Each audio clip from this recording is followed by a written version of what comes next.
Que bom que estamos aqui todos juntos nesse momento, em pleno sábado, aqui, todo mundo aqui querendo participar do debate, querendo contribuir da maneira que pode. Sabia da nossa, como é que ia ser nossa programação, que já teve uma série de informes que foram dados sobre como é que a gente pode ajudar nesse momento.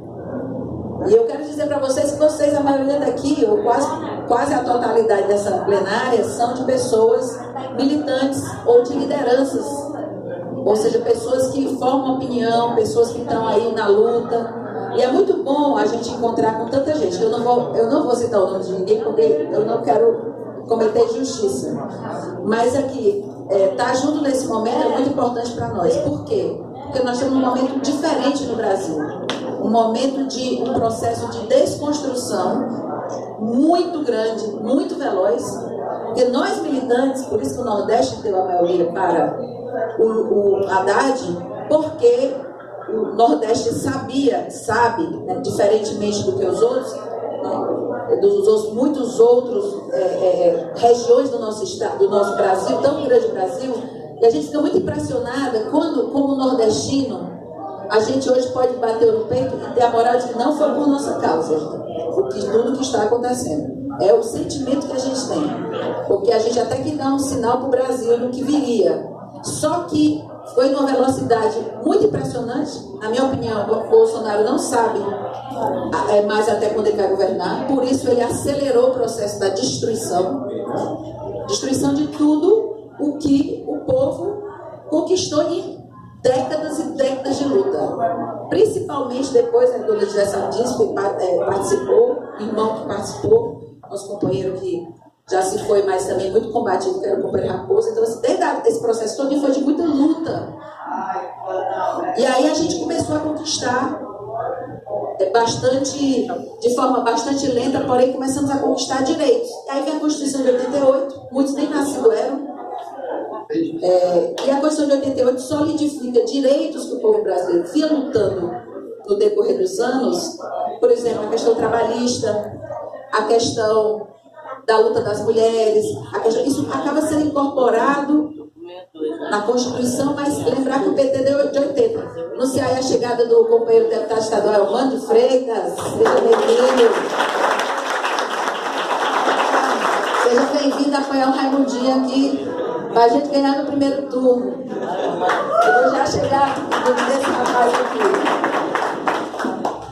Portanto, todo esse processo que a sociedade acumulou e virou lei, é importante que todo mundo saiba, tudo que está sendo destruído é relativo à Constituição de 88, que foi a nossa última Constituição. Então vamos pensar o seguinte.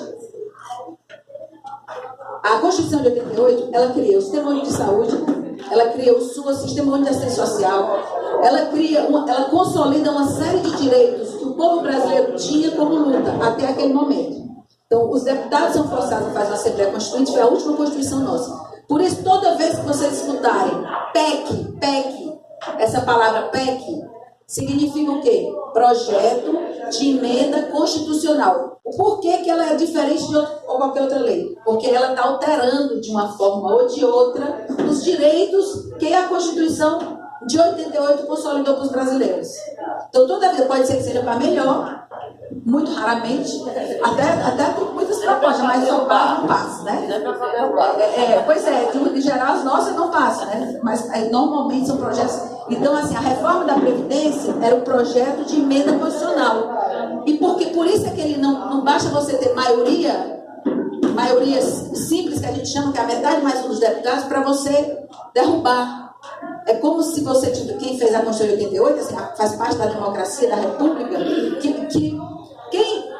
quando a pessoa quer mudar a Constituição, não basta só que seja uma maioria eventual. Tinha mais gente daquele partido X no Congresso e mudou. Não. Tem que ter pelo menos 2/3 da casa. Para poder não ficar só mudando as conquistas que foram consolidadas da Constituição. Não se muda a Constituição toda hora, todo instante. Principalmente quando é papel. Então, eu estou querendo dizer tudo isso para dizer o seguinte. Nós vimos uma crescente nesse processo de democratização do Brasil. No processo de uma crescente que fez com que mesmo Lula, desde 89, foi o período posteriormente que eu me filiei ao PT, inclusive por causa da campanha dele, e conheço o Lula desde então. Portanto, depois do Lula tentar 13 anos consecutivos, ele chega, depois de 3 eleições, ele chega à presidência da República, porque o Brasil ainda não tinha conseguido amadurecer suficientemente para votar um operário, estava todo mundo muito começando, todo mundo muito novo, a democracia muito jovem. E vocês sabem que nós temos uma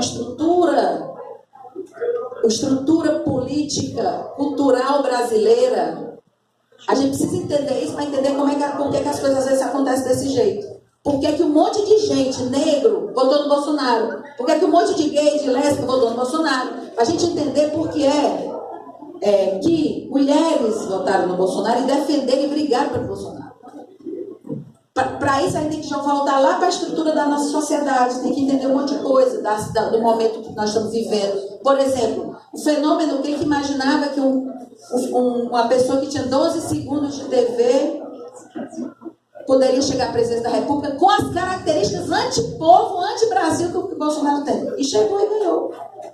Então a gente tem que entender que nós vivemos uma sociedade, a estrutura da sociedade é escravagista. Escravagista. Por isso que o movimento negro diz, toda vida que o negro chega na universidade, a Casa Grande grita. Toda vida que o negro sai da senzala, a Casa Grande grita. E é um pouco isso. E no final, se a gente não se cuidar, nós estamos reproduzindo as mesmas relações. Porque isso aí está dentro do sistema que a gente vive, do egoísmo. Porque assim, tudo isso aqui a gente faz e a gente quer porque a gente acredita que pode ser diferente. Que nós podemos fazer diferente. Mas por que a gente está aqui conversando? Porque a gente acredita que só nós todos organizados e organizadas e nos fortalecendo é que a gente vai conseguir mudar o rumo das coisas. Eu acredito piamente nisso, não estava nem nisso. Isso. Também, estava fazendo outras coisas também. Então, por isso tudo, eu estou falando tudo isso para chegar nesse contexto que eu estou colocando de Bolsonaro. Bolsonaro significa, não preciso nem dizer para vocês, todo mundo está vendo todo dia. Mas, felizmente, a reprovação está crescendo também velozmente. A gente acha que a direita hoje é a maioria do Brasil. Não é. Importante saber disso, mas ninguém ficar querendo se matar ou morrer. Portanto, deixa eu concluir dizendo o seguinte. Para a gente tomar essa decisão, a gente conversou principalmente com o grupo que a Luciana está representando aqui, que é a Democracia Radical. O Pedro Guimarães é uma pessoa importante no grupo, então, e conversamos o seguinte. Logo terminou o processo eleitoral, por vários motivos. Primeiro, a gente teve uma votação consagradora aqui em Fortaleza. Sem comprar voto, sem fazer marmota, nós chegamos a mais de 177 mil votos. E Fortaleza foi em torno de, falar de 71, acho que foi 113 mil votos. Para vocês terem uma ideia, a gente tem muita... A gente sabe que o problema da violência é um problema sério. A gente sabe também quanto é duro um trabalhador passar muitas vezes é revoltante, o trabalho o mês todo, quando vai receber o salário para levar para casa, às vezes é assaltado, coisa desse tipo. Mas a gente não pode achar que a gente pode tratar a vida humana de qualquer jeito. Porque, inclusive, as pessoas que são presas, elas também são portadoras de direitos. Até qualquer pessoa tem o direito de ter um tratamento digno, mesmo sob pena de prisão. Nós não podemos achar e normatizar a polícia parando, indo para as praças, acabar o rolezinho dos meninos. Porque eles estão juntos ali, pelo menos estão ali cantando, fazendo qualquer coisa. Tem que controlar, dar incentivo, tem que botar o cantor para cantar, para ficar legal. A gente não pode querer uma cidade onde as pessoas, os jovens sejam reprimidos de fazer cultura. Eles vão fazer o quê? Coisas certas não vai ser. Hoje em dia você tem dentro da sua própria casa, você não pode mais falar, né, que existe pretexto, não, você morre. Pois é, mas isso aí eles estão querendo criar isso, porque, como eu disse, aí um dos nossos aí é o seguinte, o problema deles é que eles querem acabar o PT. Sim. Não é só prender o Lula, não é só, enfim. E então eu quero pedir a vocês o seguinte, dia 8 é um dia de muita mobilização, quero dizer de forma muito franca, que considero muito os meus outros 2 companheiros que disputam esse processo eleitoral. O companheiro Guilherme Sampaio. O Guilherme foi um grande companheiro, me ajudou muito na prefeitura, foi uma pessoa fiel. Companheira Liliane também foi minha secretária lá na ouvidoria de Fortaleza. É uma querida também, acho bom também que mais mulheres possam estar pleiteando esses espaços. Para mim também isso é uma felicidade. Porém, eu acho que agora está em jogo coisas muito delicadas. E uma delas é a direção política do processo eleitoral de 2020. É claro que o processo eleitoral de 2020 vai passar por como o PT vai se posicionar. Porque o PT é um partido grande, que a gente levou muita pancada no último período, mas nós sabemos que o PT é diferente. Eles querem botar a gente na vala comum, eles não sei o quê. Prenderam, gente, para vocês terem ideia, prenderam o Lula sem prova. Aí agora a gente descobre que o cara que fez aquele PowerPoint todinho com a seta no Lula, dizendo que não tinha prova, mas tinha convicção.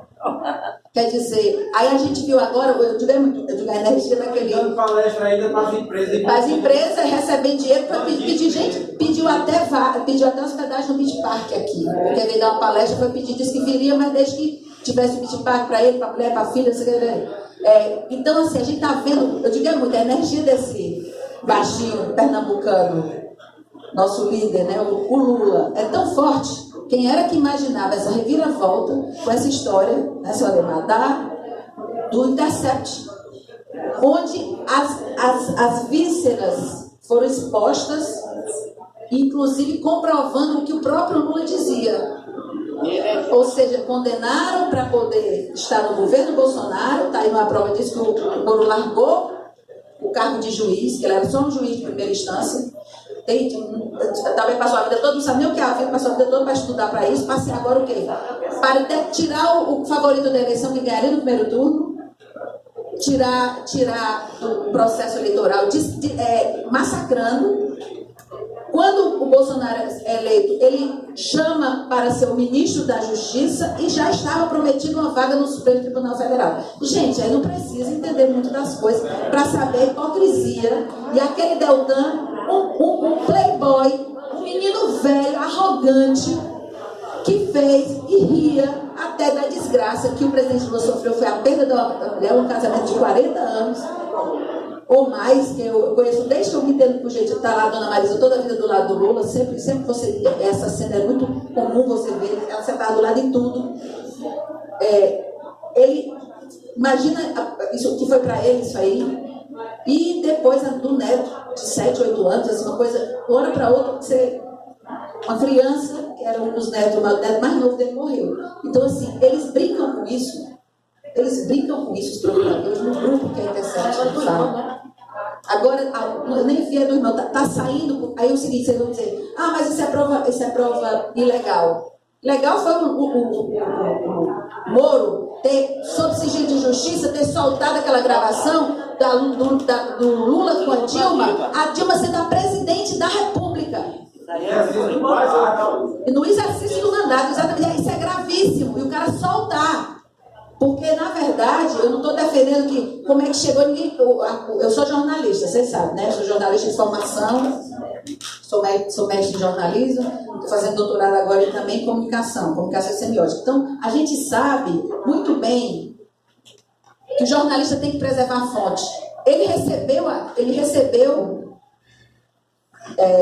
aquelas informações e nenhum deles ainda começaram a querer negar, mas as evidências são tão grandes que nenhum deles Agora mesmo a procuradora que zomba da morte, não sei se você viu, Ana, zomba da morte dessas duas perdas do Lula, zomba, e ela disse, sabe o que ele disse? Tipo, ele tem um coração tão bom e é a sorte da burguesia. Porque se o Lula fosse um homem belicoso, que achasse que as coisas deviam se resolver de outra forma, através de violência ou coisa desse tipo, eles vão penar, viu? É porque ele acredita que vão não vou encontrar nada contra ele, porque ele diz muito, eu não vou, nem redução de pena o Lula está querendo, porque ele diz que isso é uma confissão de culpa, ele vai provar que ele é. E aí eu digo assim, a energia desse baixinho é tão grande que ele suja as coisas da Intercept.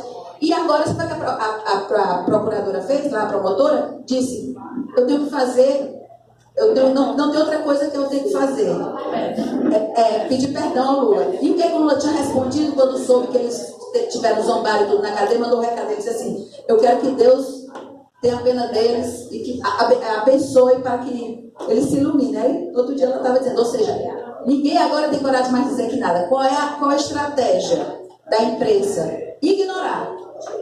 É ignorar para isso aqui para não ter novidade nenhuma. Para ignorar. Então, assim, para que a gente não compreenda que tudo ali estava dito que ia acontecer. E nós temos que brigar agora. Vocês viram que foi anulada uma sentença de uma condenação do Bendit, que era o ex-presidente da Petrobras, exatamente, Bendini, exatamente. Então, assim, nós temos que ir para a rua, organizar um movimento de massa, fazer dessa eleição do PT um momento importante, porque as pessoas estão querendo conversar. Nós estamos muito parados. Nós não somos mais um Brasil, gente, um Brasil que a universidade só entrava classe média ou classe alta na universidade pública. Hoje, quase 70% dos estudantes universitários ou são negros ou são pardos, e quase 70% deles são oriundos de escola pública. Portanto, nós não vemos um Brasil que há um tempo atrás não sabia das coisas. Nós estamos vivendo outro momento. E as redes sociais têm sido, outra coisa que eu quero colocar para vocês. Quando eu estava na faculdade, era o surgimento, eu vou finalizar com isso, o surgimento, para falar do meu companheiro, terminar aqui dando meu depoimento sobre o meu companheiro Raimundo. Então, voltando aqui, então, é importante que vocês compreendam que na época que eu estava estudando, na época que eu era estudante de comunicação, o grande fenômeno que se estudava, que era relativamente recente, era a televisão, a TV, como a televisão, e a debate que a academia fazia, a universidade. A TV é uma coisa boa, a TV é uma coisa ruim. A TV é uma coisa... Aí outros dizem assim, não, é boa, ruim. E disso, muita gente tratou, muitos teóricos trataram desse debate. Mas, na verdade, a gente chega à conclusão seguinte, bom, nós vamos conseguir encontrar a televisão e ela não é boa nem ruim, ela é um meio. Como assim um meio? Um meio. Eu quero transmitir alguma coisa, vai pular. Um monte de gente assiste. Isso aí é a forma que as pessoas têm de se formar. É uma coisa que a gente podia dizer assim, que é a fala expandida. Você fala e milhares de pessoas veem. Então, é o seguinte, só que a gente nunca teve controle das televisões. Por quê? Porque as televisões sempre foram de empresários. E dizem o que querem. Objetivamente tem lei, tem tudo dizendo que não pode mentir, mas não tem jeito. O que está sendo mostrado nas mensagens do Telegram do Intercept é tão grave e você não vê uma linha lá no Jornal Nacional. Só se o negócio tornar o caldo de um jeito, parece que nada está acontecendo. Então, agora as redes sociais, eu vou para elas, que eu acho importante vocês entendam. Esse mesmo debate está posto em relação às mídias sociais. Por quê? Porque é mais popular. É relativamente barato, eu digo relativamente porque é de graça, não. Você fala a internet é a história. Depois tudo é derivado dela. Elas também elas podem ser boas ou ruins, porque elas são meios. Eu posso usar para fazer o mal, eu posso usar para fazer o bem. Objetivamente. E eles se aproveitaram, quem imaginava a quantidade de fake news, gente. Mamadeira de piroca, gente. Kit gay nas escolas, isso é um absurdo. Uma pessoa colocar nesse patamar o debate político para a eleição presidencial, tocando na sensibilidade, principalmente das pessoas que têm mais, assim, que são mais frequentadoras ou de igreja, ou de templo, ou seja, as pessoas de fé. Isso aí foi muito grave, a manipulação. Então, Bolsonaro veio das trevas. E eu quero dizer para você, das trevas total.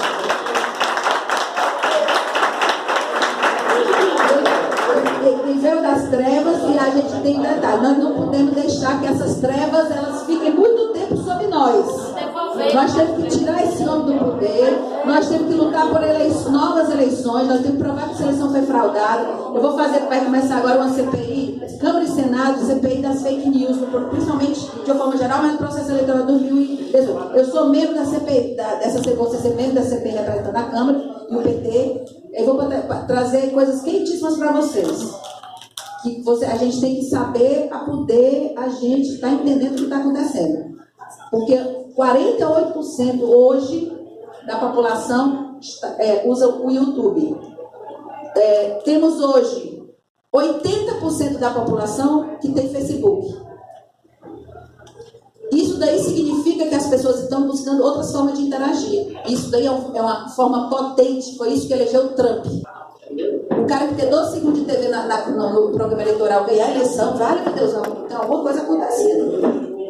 E o que está acontecendo não vai parar mais de acontecer. A questão só é essa, que é o quê? O impacto das redes sociais, como eu disse, pode ser bom ou ruim, porque nós não vamos fazer fake news, porque não é da nossa natureza, nossa ética não permite que a gente pegue, não saiba que uma coisa é fake news e fique passando para frente. Mas eles, quem vem das trevas,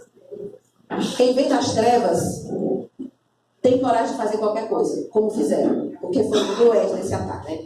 Então, isso tudo, gente, está num momento político que a gente precisa de gente. Eu chego agora aqui, saudando agora, fazendo o aniversário de saudação do nosso companheiro vereador Ronivaldo, muito feliz de você estar na Câmara. Está precisando de uns enfrentamentos na Câmara grande para ser feito, porque o povo está perdendo as coisas e a gente precisa estar gritando, pelo menos gritando, né? Tem o direito a nem gritar por isso. E o companheiro Elmano, também uma pessoa que muito me orgulha, a minha admiração, o mandato que tem feito, de muita firmeza, né? De muita firma, em especial também o carinho com os nossos companheiros do interior do Estado. Essa minha companheira aqui foi minha secretária, fez um brilhante trabalho, porque tem disciplina, porque tem vontade, tem determinação, que é a Luciana. Importante estar aqui. Será candidata a vereadora também, é uma candidata forte, mais um que nós vamos ter do PT, que nós temos que sair com a chapa para valer. Forte. Quem mais? Quem é mais? O Júnior, que inclusive fez agora aniversário. Parabéns, Júnior, aí pelo seu aniversário. Foi um arraso o aniversário. Davi, olha só. Cadê o Carlos Maia? Carlos Maia. O Carlos Maia vai ser nosso candidato.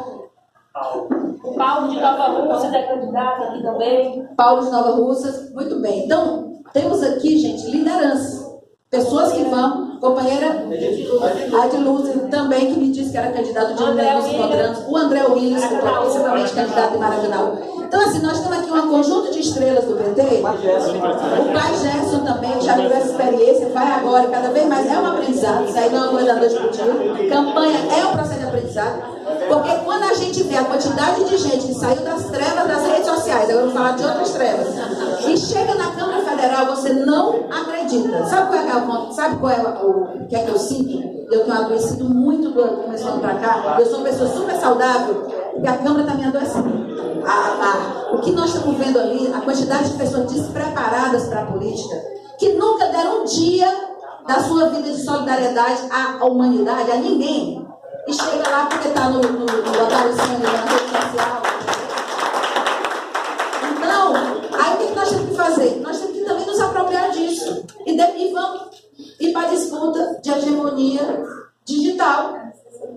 Resgatando Gramsci. Por exemplo, fazer uma campanha daqui para o dia 8, para que a gente eleja o nosso companheiro Raimundo. Portanto, a gente agora tem uma decisão muito, até pela experiência do Raimundo. Eu brinco muito com ele, eu chamo o Raimundo, quando eu estou querendo saber as coisas, diga aí, meu capa, o que está acontecendo? Porque é exatamente para a gente entender a importância de uma direção política que deve ser ampla, que deve se dialogar com todo mundo, mas de uma direção política que tenha muita clareza política. Clareza política. Porque a gente não pode fazer com que interesses outros, que não sejam do próprio PT, venham interferir no processo eleitoral. Então, isso é uma coisa que precisa ser colocada de forma clara. O governador, temos respeito pelo governador do PT, mas não achamos que o governador, por exemplo, seja quem vai dizer que é o candidato do PT, não pode. Tá igual, aí vai dar igual o Cid queria se meter no governo do estado dele, o Cid, não sei o que, aquela turma, que eles queriam dizer quem era o presidente da Câmara, quando eu era prefeita. Eles queriam dizer quem era o meu sucessor, quando eles estavam. Ou seja, o coronelismo político em curso. Só que nós somos resistência a todo e qualquer tipo de coronelismo. Isso aí, para nós, isso é uma questão de valor importante.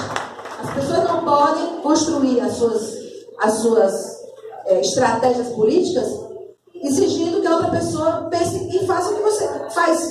Não somos iguais, temos outros valores socialistas, valores de luta por um mundo igual, um mundo humano, onde as pessoas têm oportunidade, onde as pessoas possam aprender as coisas, ter o direito, a dona já falou do CAPS, falou que podiam nem ter o direito de tratamento dentário, porque não tinha dentista na prefeitura, porque você tinha que depender de um, de outro, aí ele fez concurso para quê? Porque o povo tem o direito sim a não só ter a polícia de arrancar dente, ter a polícia de obturar dente, ter a polícia de botar uma prova, ter a polícia de botar uma dentadura, seja o que for. Eu estou falando uma coisa, mas podendo você falar de 1000 coisas aqui. Isso empodera as pessoas, por isso é que nós somos diferentes, porque a gente quer que isso aconteça, porque o outro que nos importa. Todo mundo tem que ser assim. Se todo mundo, o outro lhe importar, se você quisesse estar nesse processo com a rede de... Que é mais ou menos assim que a sociedade vive, né? Que os ricos não têm a menor noção do que é isso, gente. Eles não têm. Eles não têm a menor noção do que se trata.